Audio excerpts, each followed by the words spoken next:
Moi, je suis là, salité, je suis scandalisé. Et puis, il y a des tenus parce que tout ça n'a pas de tout ça. Donc, nous, tous les gens, nous sommes préparés. Et dès que ça sera préparé, et comment quand vous avez le pied, vous allez mettre la situation, il y a temps, il y a jeu, il y a il y a comme dangereux. Mais sur l'adversaire peut avoir le ballon, donc on est comme une canaba. Nous, on vous fait confiance. Ils sont tous anciens joueurs. Merci, Xavier Coston. Ils sont tous à la canne. Dans le groupe Salongo, épisode Moko, Chabani Record a produit $5 000 na 45 minutes. Épisode Moko. Mais c'est comme 25 épisodes, on peut sur $20, $20, $20, $20, $15. Et puis surtout, il y a un créé un TPC pour que le résultat est à mon côté. Bralimé est un partenaire de la Fondation Kanisa. Chaque année, chaque activité va accompagner la Bisso. Il y a tout le monde qui a activité pour la Lito Zana Bango, le petit match. Il y a un monde qui s'est décidé dans le Bisso. Un TPC Azali pour pas y être sérieux na Bisso, ba y sagesse na Bisso. Pour monde qui va représenter de la comédie de l'association. Nous nous battons pour cela. Et bah tu vas comprendre surtout les jeunes, bah qui va comprendre les soucis aux Alarango. Et puis, les qui seront moni Yaya Osani. Les qui font Yaya Wana. Famille qui s'habille Yaya bonjour, d'ailleurs. Bonne santé, bonne bonne. Les qui peuvent se bomber de la côté. Bah, vieux Wana. Bah, vieux Wana. Oh, viens moi saline. Yo solo l'année déjà pour aïe bagay yo solo l'ingagibio l'ingagete. Il était ça moi il était ça la pas on est tingana au sala awa. Ngana sala. Oui mais ngana sala on jouer le là. On joue. Mais ça psycho c'est ça pourquoi. Donc ba bango nyoso wana bakoya. Kota na joie d'être ipa TV. Kota s'abonner na yo ya. Kota na joie d'être ipa TV. Kota ko sepela.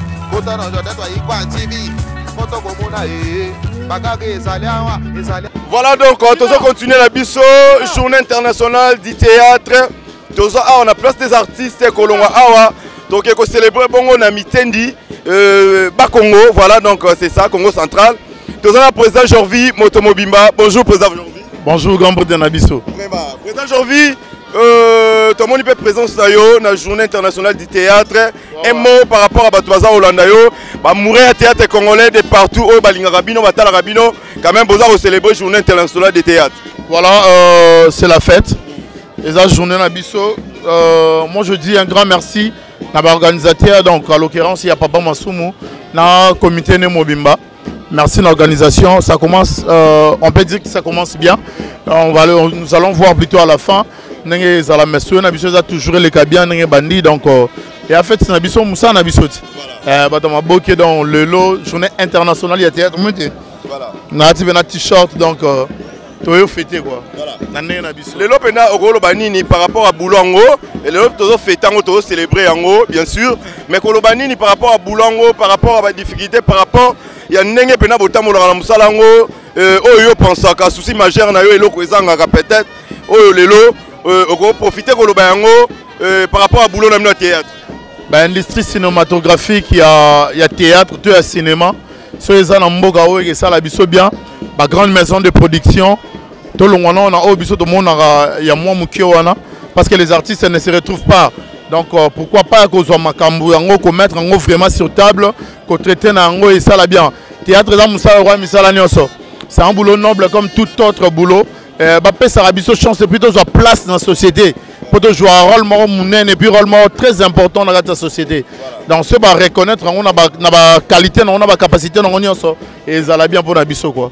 Le théâtre congolais, j'ai vu moi d'apport il y a Mimi le loto bango par rapport à ma fanatique na on est batala kayo. Donc le apport ezali quand même au batala au sepela na j'ai vu depuis banda bimi et les lots quand même aux la fierté à théâtre congolais par rapport il y a ba revenu ba retomber ngo yo kaka. Un plus na yo le gros bani par rapport na ba fanatique na yo nyonso o ba pesa au chance wana les lots aux Jorvi Motomobimba. Yeza ida on lo ba boy. À part na yeza no ki Jorvi. Là c'est de 1 parce que Jorvi Bazalami Baleti Avanga et voilà donc c'est ça mon apport et puis tout là on a aligné à grand Batiki Labisso na komeka kolanda mingi ya malamu ya mabeto megotika. Donc c'est ce que je peux dire. En tout cas, ce qui est vrai, c'est que merci. Na ba fan onyo so ba pesa nga chance na espace. Et on s'est retrouvé le long dans le milieu oyo. Naza la reconnu parce que moi je suis venu, j'ai reçu une invitation venant de la comité stratégique de l'ANTPC.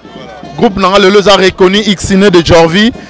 C'est une grande chose et je suis hyper dans la joie. Vous allez voir mes artistes sont là, mais on a un homme Taliboso pour la reconnaissance.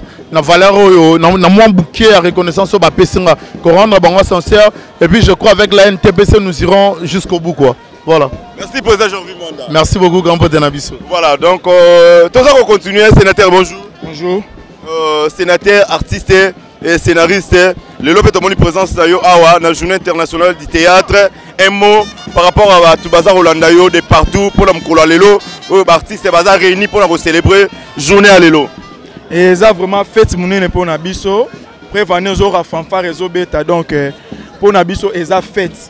Et ça moko Nabiso neto le barabato maboke le 27 mars et ça auto to sanganaka to célébraka to kuta na place moko discours ezali to seki to kaboli ji donc et ça vraiment pour Nabiso fête. Au moni nané mobimba to zalara na le 27. Alors le 27 yango to koka ko lexango inapercité et on le moni to za réuni awa. To qui ne s'y camongo to fêter to sepela pour exemple qu'on a biso. Si qu'on le l'homme kolango par rapport na yo impression na yo par rapport à journée à l'élo théâtre. Bozo célébrer on katika bo célébrer to et ça là bas sentiment oh l'élo zo bimisa on dimi quand même présence na yo ça la journée l'élo am kolonabino au célébrer journée internationale du théâtre. Bon bah sentiment ezali parce que to kata sukite ngande tinga par théâtre na sala musala moroté. Ba sentiment ezali ya makasi par rapport ya musala o ngana salaka par rapport ya boulot na ngane na la mukana tongo na sukoli mai malgré ba difficulté malgré ba bilo tokutana na kati to na choix te za boulot na biso yango toza na sentiment ya célébrer le 27 mars ya lelo. Merci beaucoup sénateur toza ko continuer na biso journée internationale du théâtre avec les artistes et comédiens organisation et à ANTPC Association nationale des artistes congolais. Donc, Yangoana, Toza Lelo, présent Nakati, et il y a place des artistes pour nous relaxer. Nanganini, célébration Oyo, il y a journée internationale du théâtre Ezako s'est déroulé. C'est bon. Papa Koba, bonjour. Bonjour papa. Papa Koba, tout le monde est présent à la journée internationale du théâtre. Lelo ko lobani par rapport à journal lelo étant que doyen na makambango ya théâtre lelo to moni présence na yo. Ouais, lelo za journée sengo, lelo photobook ta ba biscuit, to lia ba bombo, lelo za mokona biso. Donc lelo ta ba maman de ba bangali, ba maman ba papa bangali. Donc lelo za journée biso. Voilà. Ah. Papa ko ba est-ce que lelo penda okolo ba penda ozo célébrer penda musalango ya musalango ya théâtre par rapport ndenge obanda ti lelo revenu parce que mutu so azo sepela na mukolo ya mbotama na ye. C'est que quand même ça va et puis ma bébé est-ce que lelo ozo sepela par rapport musalango efutio et salio ozala to ezapela moi ba mavwanga moko ezawa ouais mavwanga ezana nango mais na ko sepela pour eza journée nangai so lelo comme il y a 40 ans na théâtre faut na sepela pour eza journée nangai la korisa on lelo il faut na sepela ata mavwanga ezali ata ko lia ezali te ata na zona lianga te ata na zana na mutuka te ata na zana na ndaku te mais il faut na sepela jour nangai jour anniversaire ya mutu so sepela ata ozala mbongo to faut sepela. Les gens qui ont journée, ils font sepela. Même tout le monde va saboter la bango journango et belé bozaki belé to lo bébé. Ils va saboter ba vient saka la bango moni ba sa ba doyen nga papa ko bangaye. Olingi bana baya, bana pe bango ba ze bela. Yo lingo ta olingi ba génération la Kasi na biti ba ça ba sobe to belé baza. Na bien. Baza e belé tellement. Et sobe ça tant ça mutu ça kene déjà oui bana ni. Biso do mutu ote on do yo so mutu ka. Mais bango ba ba kara bango ça ba kei déjà. Moi on a polémique. Bango bana bakari c'est pas non kenzela. La polémique c'est toujours la vérité parce que na journée théâtre toujours mon organisation parce que ça la mine était baba leki na musuzu bazo prester na bandal. Ba pomba ba yenga ba kwikwi ba ping pong ba prester na bandal tandis que la journée internationale du théâtre. Osoma ke batna batu baza ba ko na bango. Ça na pas on est ngana ko sala awa. Ngana sala. Oui mais ngana sala on jouer le là. On joue. Mais ça psycho te sala pourquoi? Donc bango nyoso wana bakoya eza journée ya mondiale na biso ya théâtre na biso lelo mutu nyoso ya fête ba musu na lobby tanso ba cadre ba okene déjà ko bulelo mabete bato mosusu bazokendaka déjà lelo koloba na bato nini par rapport ya olobi bongo 40 ans 40 ans de carrière ti lelo Papa Koba obandi trop jeune okoli na théâtre opesi bana ebele obimisi bana ebele obimisi ba génération ebele lelo penda na mukolo lelo ya journée internationale de théâtre koloba nini par rapport ya ba fanatique na bino nyonso o ba tala rabino. Ok, merci. Journal lelo na koloba boye na ba fanatique na biso ba mamona na biso partout na ba télévision wapi o azana beso c'est Papa Koba olingo pesa biscuit yo olingo pesa moi $10 yo olingo pesa moi $5 yo journal lelo za journal na biso to sepela pour biso to sepsa rabino numéro ngeza 089 93 86 739 089 86 739 numéro nga ngwana obenga ozu Papa Koba obenge Papa Koba lelo za mukolo na esengo to kabana na esengo to linga osa biso moi rappel na ba fanatique na yo biloko Papa Koba bimisa ba œuvre bimisa oti lelo so muta moni yo kaka a raisonner le quoi to crime auto le mo ese kisaka ba ouais Papa Koba c'est Mosovite boyebi yango esali pareil na mboka na sala bore zanga kombo na sala lopango na sala aluka makambu na sala biloko ebele na sala ta ba mini biloko Papa Koba moi ye mimi engali ye Papa Koba ah zo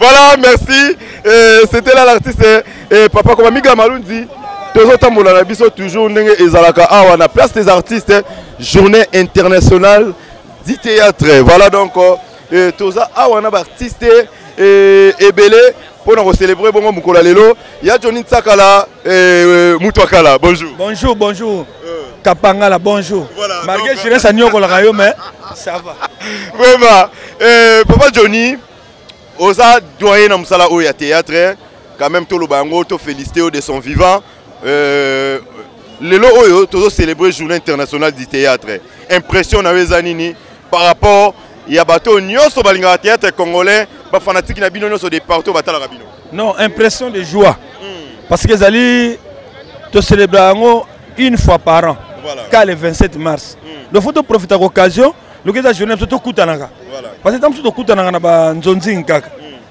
et puis ba nzonzi ngo ba nyonso to kutanaka te mais lelo ozomona oh Kapangala na mona ekala mena ko kutana no aw Koba na mona ekala mena kutane aw donc ça quand même journée moko ça bien il y a ba réflexion il y a ba échange des idées en tout cas ça la bien to kutana mais ça na ndenge na bato msu o peut-être baza o minimiser yango ba rencontre a boye ba msu ba minimiser yango ba msu pe ba yena bango te ba msu ba mona yango ba saboter to ba bongo te bato ba saboter raté peut-être à journée pétante ya ko ya ba saboter raté to lamuka na tongo to bi santa bato te ngapa na ko za la lobi to ngina gérance mais dans suna lali boye na lamuka na tongo mona fièvre salinga na yete mais ça saboter te mais na envie ya ko ya ozo comprendre ngo eza bongo et puis bato msu pe peut-être à se sentir mal à l'aise poya musupe aza bazape musupe le musule mdeko mwa kufaki bana ba matanga musupe ta musuzu bana hôpital ozomona makameze bele do toko critiquer raté ope ba ye toko célébrer manifestation ope ba ye te likamte nzamba bomba ba onga voilà Papa Johnny Tsakala lelo la journée internationale du théâtre moi historique ka ya mukie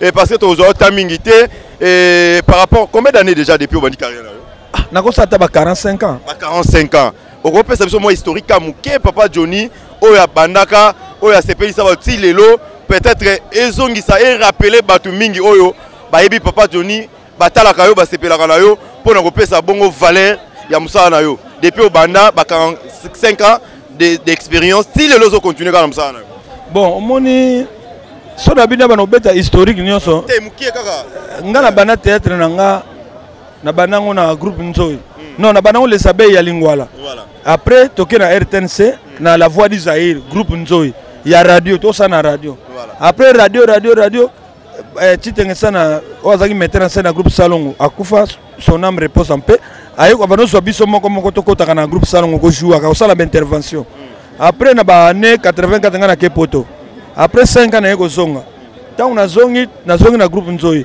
après ngada ko benga ngai to mo travailler na section loyenge après ba nena ngada da titi na ko travailler siko na nouvelle yenge de to sali groupe na Mangwaou après Mangwaou to sala le dieu du théâtre na Willy Mambo après Willy Mambo na ko sala groupe na les abeilles yango les atilelo voilà expérience vraiment ya Johnny moi parenthèse mukega po et c'est qui singa moi muke ya Johnny qui na poto ndenge lelo to mona ba jeune artiste lelo et ba artiste ebele lelo ba lukanzela poto est-ce ya Johnny ko penser na peut-être tika na poto que aya ozonga ningo zonga no ngana kenaki poto na ba difficulté tenengi ba okelelo ngake na poto na bane wana ta on a vu passeport na nga na bo pete nyonso na keka na ville ba agence eleki belé ba pièce ba visa na keka na agence moko teko agency na pesi passeport na nga ba tielinga 5 visa ba visa Yougoslavie ba visa Italie ba visa IRSS ba tielanga ngo après na voyager na nga na ki na bo pete nyonso tina ke kuna 5 après na ko zonga na nga. Est-ce que vous pensez que lelo par rapport à dire non il y a théâtre OK no ko ma mikila poto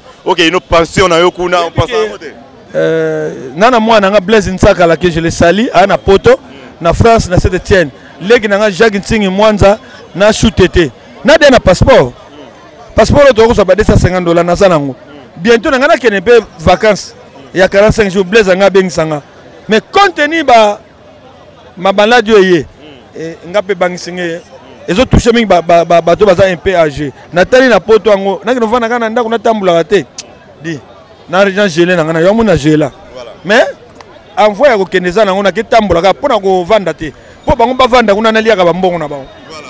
Ya Johnny 45 ans de carrière lelo ko loba conseil nini poto célébrer journée internationale de théâtre conseil ni ko pesa na ba génération o yeye après bino na ba o bimi lelo pona ko pesa bango quand même toli par rapport à l'expérience au bino bosali ti lelo bozo mérité quand même kozalaka toujours na scène. Non bazo ka exemple te to le gapela ba télévision na nek to sala ba interview batala ka vieux na sala nini c'est vieux na sala rankini vieux na sala na bat to tuni cameraman na yo oyo to yeba ne mbula boni na Tropicana oso comprendre oko tuni so azota conflit na ngai non na yebite nga zana na conflit na batute surtout ba petit so ba aliao ce sont mes petits balinga nga mi basi mi bali na la problème à batute on bazar ba rankine ba petit talibango et puis qu'on appelle la rankine ba petit point ni parce que petit pas ko sauver même le long na théâtre on ba rankine za bo kaboneza ngaite yo za raté mais nenge to mona théâtre balingani te ba ko kaboneza trop na théâtre kapanga yo ko bien ngol bi to kutalo na ba gagit to salate na bon o ko bien n'importe quel logo nana leki na nga jurès makongila abenga nga na ba moment no so lingi na mukolo akobenga vie na ndako na ye vie na za place trebo ya to mina na ye est-ce que ya leki nga ponga na ye place na ye alors et ko changer nga pe logo milité wana oyo za nango ebele bazala ngote ba artiste ebele bazala ngote ole ba pe ba leki mingi bazoya na sima na bino chance te bazala nango so bazala ngote wana talibango menga na zala nango na opesa bana wana so ba chance na bino nga so mna tele makabo omona bana basi bano ya bango moko ba fille papa bonjour ba ya kaka bonjour po ba yebi za mutute ba tonga ka pete ba oh ye wana alinga basi trop rien du tout ozo mane na za depuis na bala mwasi nanga mama dudu ka balo na pe na tina basi te ozo comprendre problème mo boy conflit ni zaka papa Johnny Taka la potence suki sanayo conflit zalaka ba yaya balobaka ba leki o bazo ya lelo baza ko approcher biso te po baza conseil ndenge nini biso to tambolaka et puis ba yaya ngo pe kaka bazo pesa ba leki chance te po ba leki ba ya vers bango yango monike ba génération ezo ya lelo na bino ba génération kala moi cohésion on ezalaka non moninga ne na vandi bo équipe soza na cohésion te pour la le para auto pour la 3-0 cohésion ezalaki te équipe faisait na cohésion ndeko to ali amnet nga na telemia est-ce que na bono luka ba interview to ba no ya luka ngai et puis leki soka moni yaya osani oya pembe ata yaya zoboya yaya kaka leki fa yaka wana famille qui sabi yaya bonjour na ye boni santé boni boy na boy leki pe so bombe na côté kuna ba vie wana oh viens moi sali nini yo solo là déjà pour aye ba ke yo so lingaki bi lingaki te oh non bon pe ba leki bazana komiki disa et bon wana ndeko sala bien parce que leki approchaka toujours mukolo pa ye bazwa soki na village okuti bato bazana bango bakoko wana mboka osala nini faut que na koluka awa ezalaka ndenge nini na ye badi yamaka melekaka na mboka koko akoyebi so awa boy kuna kokende te bale wana baliaka bato kuna kokende banzoi batakaka bato wana yango te. Merci beaucoup ya Johnny Takala, vraiment bah, félicitations et bah, bon courage. Donc Moussala Kitoko, nous allons continuer la biso journée internationale du théâtre. Voilà.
en ordre.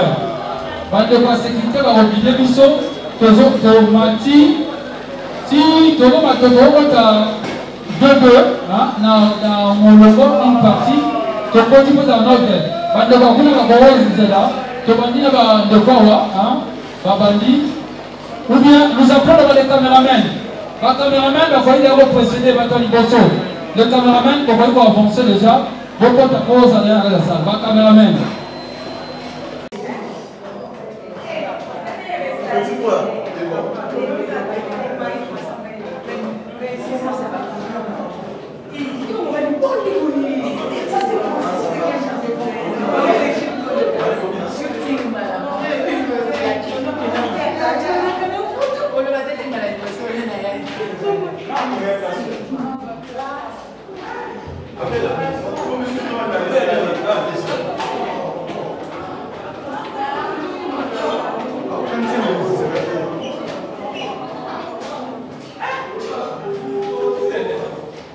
Tala, Pauline, Naseo Matambangu, Kuna. Non.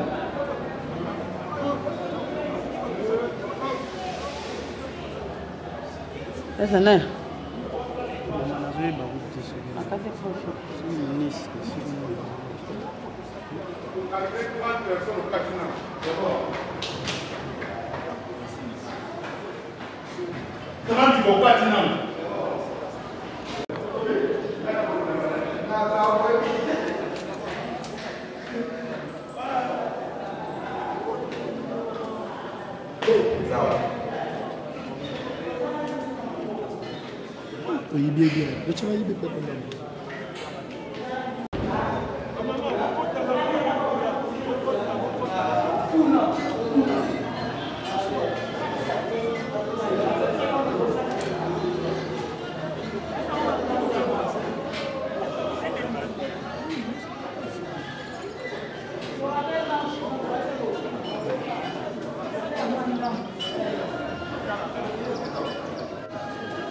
Pour la parole,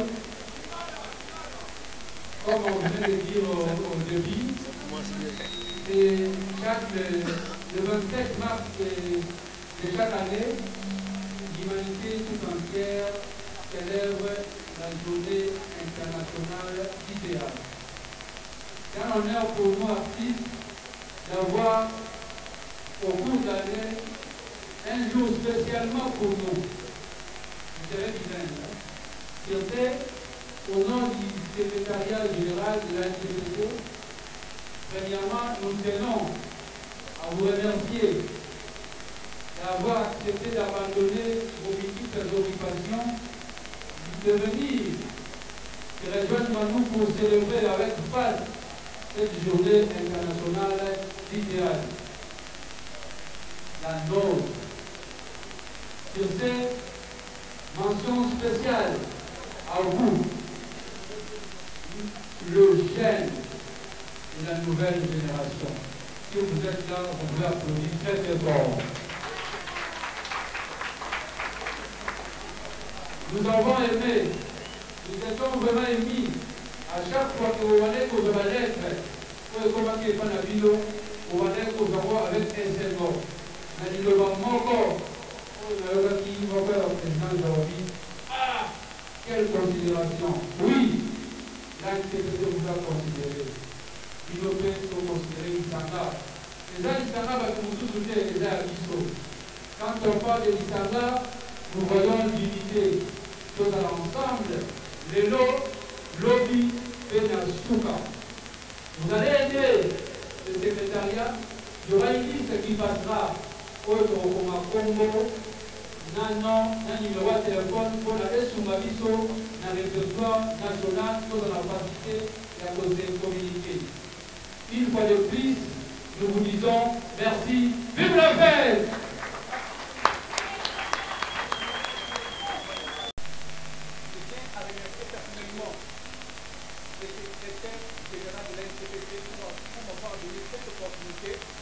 De pouvoir m'exprimer un tout petit peu par rapport à la journée d'aujourd'hui.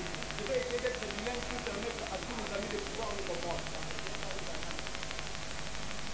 Aujourd'hui, nous devons célébrer 61e, plutôt 60e anniversaire de la journée internationale de théâtre. pour la première fois, Ezalaki célébré en Italie en 1961, je crois, 61. Oyo esika nini babandaki kokona acteur moko de renommé pour écrire une pièce de théâtre oyo ekomarke mokili mobimba. De la même manière biso mpe lokola tosalaka mosala moko wana, il a fallu que tocélébrer journée oyo avec farce. Raison pour laquelle je profite na occasion pour remercier les jeunes lokola biso eza mosala ya bazoba te ndenge babengaka biso bato maboke, mais eza mosala mpe ya baintellectuel. Quand on nous voit en train d'écrire des scénarios, quand on nous voit en train de démontrer les réalités de notre société, ce n'est pas un travail à Batoazoba, mais dans mosala ya bato maye. Voilà pourquoi nous nous encourageons, jeunes comme nous, comme vous, tout à la pierre dans le sala oyo tosalaka. Tout à la pierre, puis tout à la mort avec beaucoup de dignité, comme venait de dire le président. Donc encourager Bino, tout ça pour s'encourager tout le monde. Et puis, et l'autre mot, on va faire quelque chose beaucoup plus important.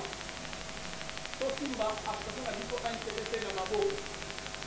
Parce qu'à travers l'ANCPT, il faut apprendre, il y a mille. Dans le bâtiment que non, nous négligeons le vieux parce que le vieux est ce qu'il n'est pas million. Nous devons encourager le vieux, être derrière le vieux pour avoir de l'expérience et de la maturité. Merci beaucoup.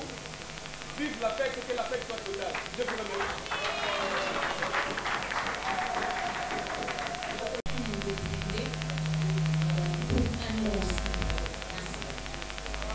Bien.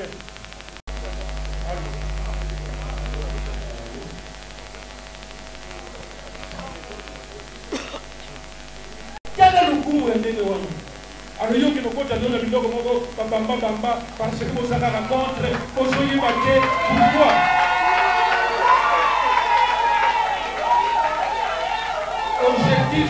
objectif na bino ezoye banake kaka pona ko wenda mona nga ya suka yango epoto za la claire na association tozali contre nzonzingi te Nazolo bango na radio ba télévision toyokana très bien Nzonzing esalemaka partout mais Nzonzing ya bien oyo epesaka valeur na moto mpe oyo azojouer mpe bato bakolanda basala na elengi moko ya basuspense ya baintrigue à partir ya baphrase bien préparé, il y a des gestes bien préparés, il y a des mots bien préparés.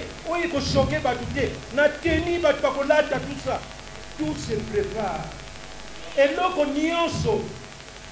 Bino moko bobukia la kaka ba biso to lekisaka auto répétaka na auto répétaka ke différence za la kam munene auto répétaka ke to sala kaka récit kaka histoire bokomi kaka place moko bokomi kaka wana nani président Masumu lobby yaka na 9h na veni kikala numéro 5 to yo pe okomi oh okuti oh makaya yo pe osali oh nani oh Comment ça va? Vous allez nani?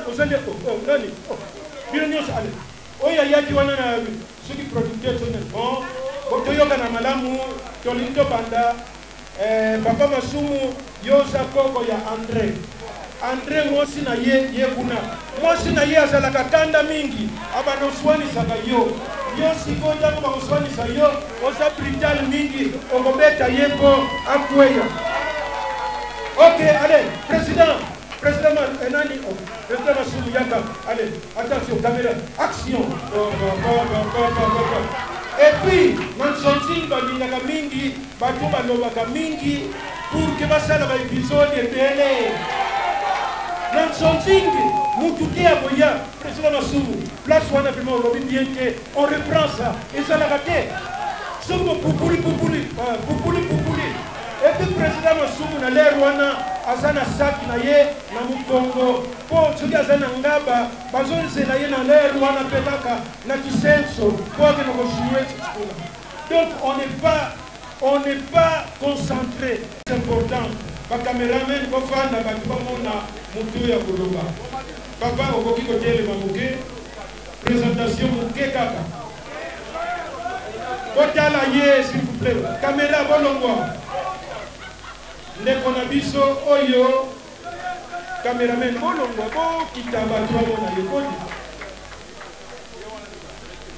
papa tala oyo baza na kweko na bozomona te okita arsenal bozotia lisoni na oyo ndeko na biso oyo omonake mingi na bapublicité kamwa ebele ya bavodacom ya ndenge na ndenge komo na ye Elbas Manuel. C'est vrai que c'est un comédien, il a la chance pour aïeber les macambons, il y a mon aïe à Zalagaka, dans ma production, il y a minene, pour appeler ça le coup dans Moussala Naye. Nous Zawana, Azali professeur na INA, na Institut National des Arts. Bato Balekaka na INA, parmi Bato Bafo Makabango, Ye Azali na 4. Yamana lelo yo totala kina emploi de temps na ye aya un peu kolombe la biso parce que tout ça na temps ya bokele kotanga ke daina to profiter muke na oya boki kolomba na biso peut-être que ekoki ko servir biso na musala na biso oyo to salaka to betile maboko s'il vous plaît. Alors sans plus tarder aux la parole prof non. Voilà. Sans me vanter. Vous avez la parole. Je vous dis que, attention, un artiste, c'est comme un service militaire. Discipline, discipline, discipline. Parce que si vous commencez comme ça, là, le message ne va pas passer. Le message n'est pas collecté. Vous voyez déjà dans un Star à TV, Star à TV. Star à TV, ça ne dit rien. Star à TV, oui, mais il y a pas Moussala. Est-ce que tu as gagné? Voilà. Pour permettre ma dictature ou on a bien fait ça. Alors, Nalobi, de un, je vous félicite. Le président Massou m'a présenté un artiste. Moi, Nazali artiste. Dans beaucoup de compartiments, il y a art. Le sable et le balobi, ils ont solo.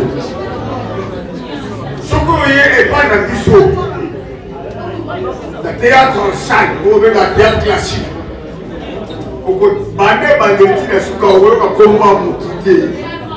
Ça n'existe pas. Attendez, quand vous regardez des films à la télé, donc à maman.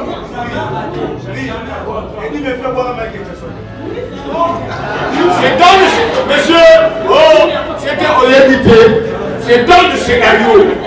C'est écrit dans le scénario. Ok.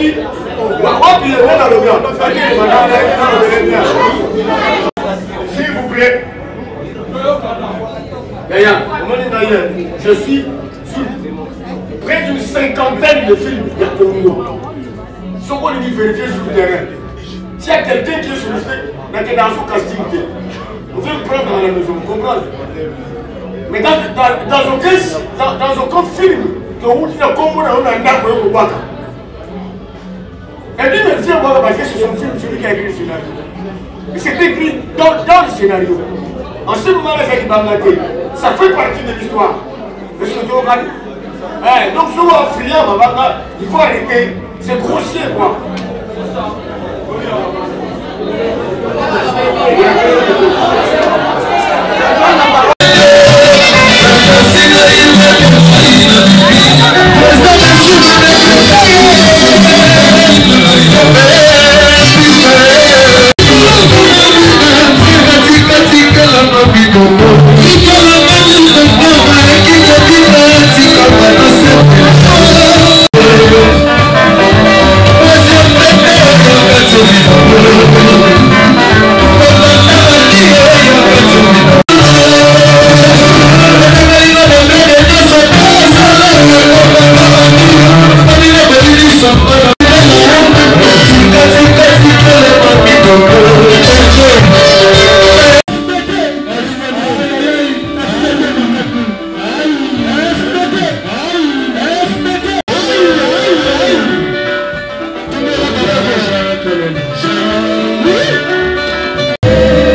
Les journée internationale, il y a battu.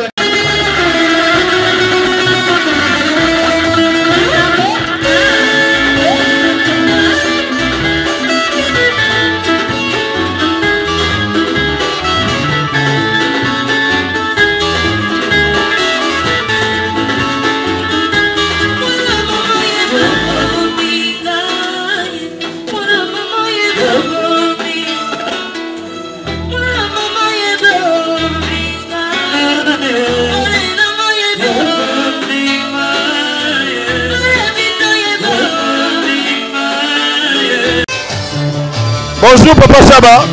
Bonjour. Voilà, Papa Chaba, tout le monde est présent la journée internationale du théâtre. Un mot par rapport à Batune Soala Olanayo à travers le monde pour la présence d'Abino. Impression la journée à l'élo. Impression à la Kitoko. La journée est bien pour les artistes et comédiens.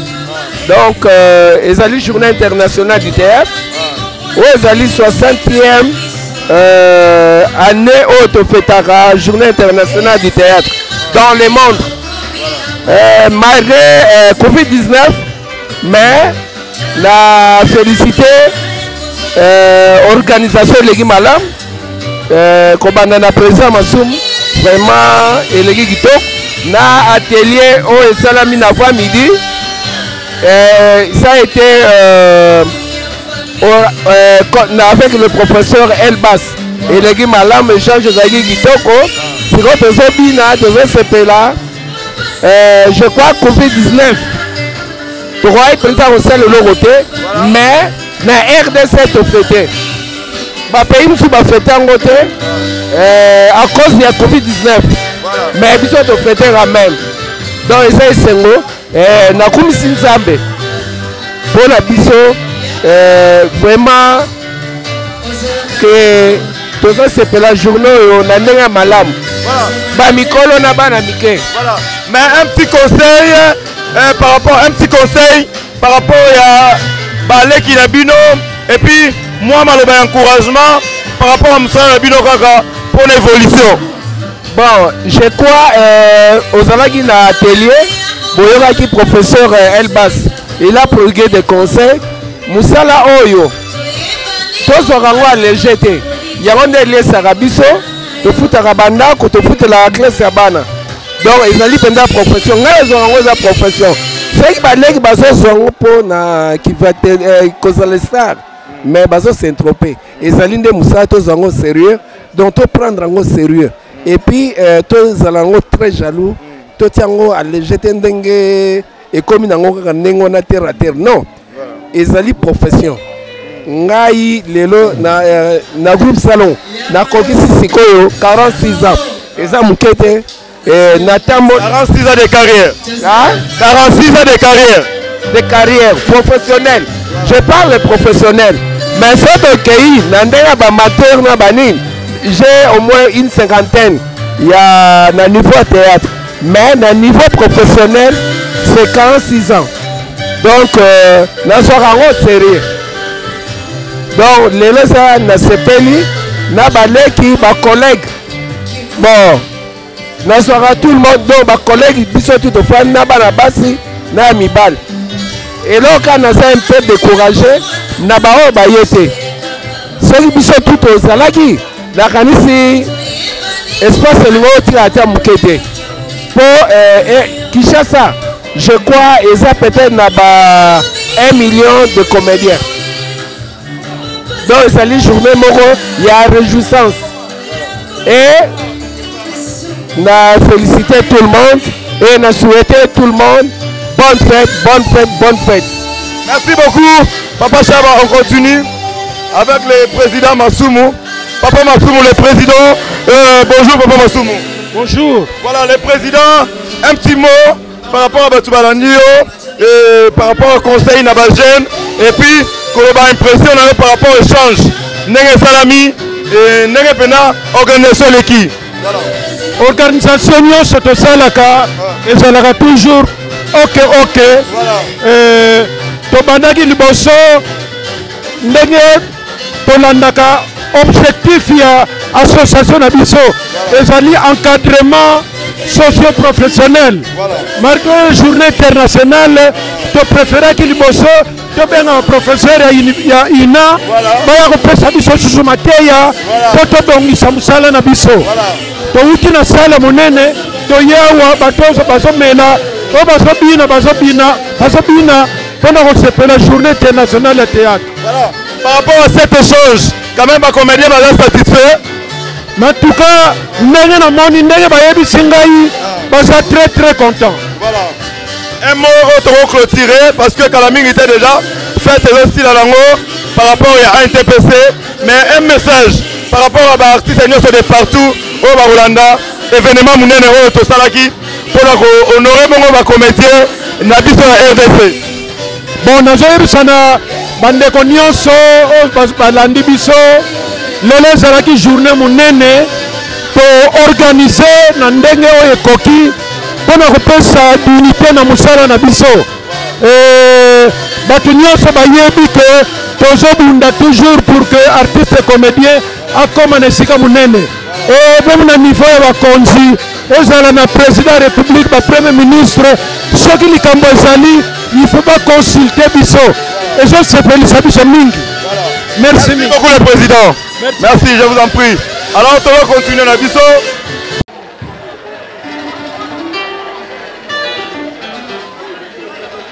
Voilà, donc on va continuer na biso toujours et ensemble Nabino abonné na biso de partout. Donc journée internationale du théâtre et avec les artistes et comédiens. Voilà donc président bonjour. Tata. Le président ANTPC Tchangou. Voilà donc un mot par rapport à une journée et ça s'est déroulé plutôt comme vers la fin. Il y a événement la fête à artistes et comédiens. Ouais, fête à comédiens, journée internationale de théâtre et simbi. Pour tous bon, netinga batu bayebelinga pape wawa na formation au bauto pesa. Ngana joua barol nyonso. Do bayebelinga ne wawa mais président Massoumou ayebinga ta on azaka na groupe na ye na jouer bonga bongeza jeune, ta na jouer mbuta donc c'est que na jouer papa. Alors donc au bapesi ezaka nga balamusinga ba fortifier nga suke na sala ka bongo ke artiste azalaka na rôle moko te comme na bimaka tata so babino jouer na na okokate mais nga so pesi nga nyoso na sala donc ya kitoko tout ça na biso ba journée mais journée lelo kitoko makasi kitoko vraiment makasi de ya koloba mbanga pasi donc biso mtoye lelo to sentir que esimbi Simbi, donc Simbi Penza.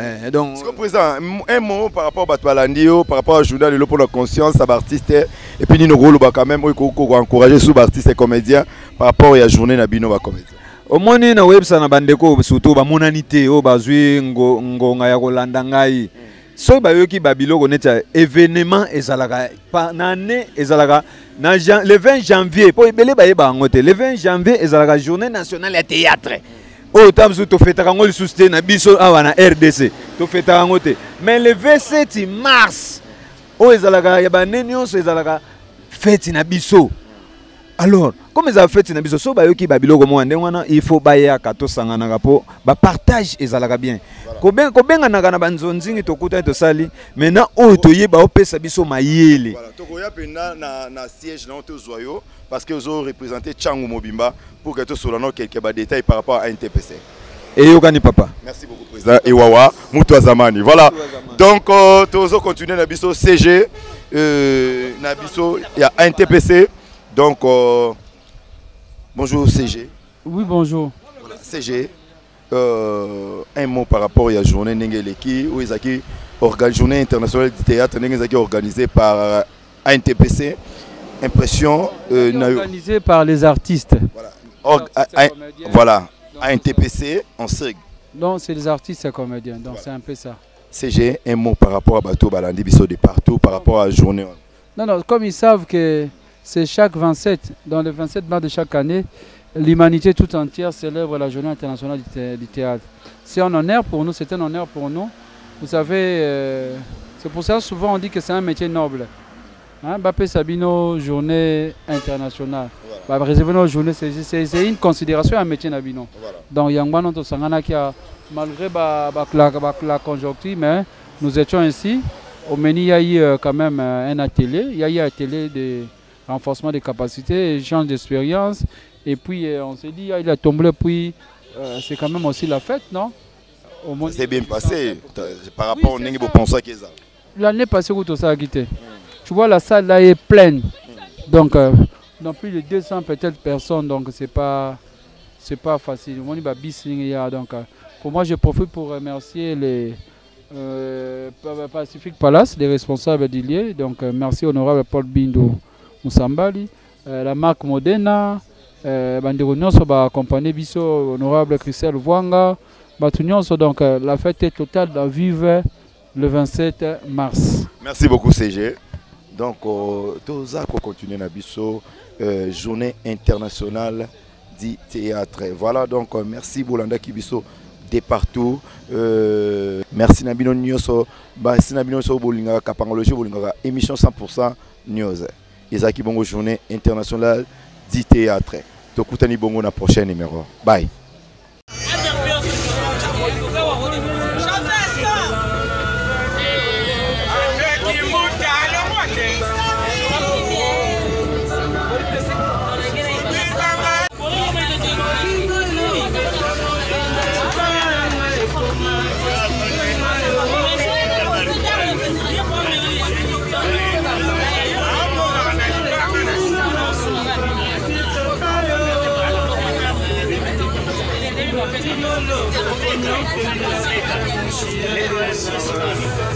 On a fait.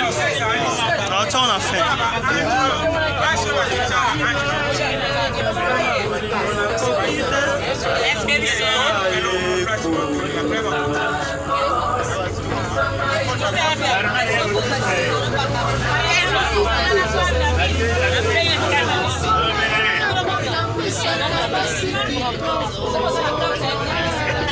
Thank you.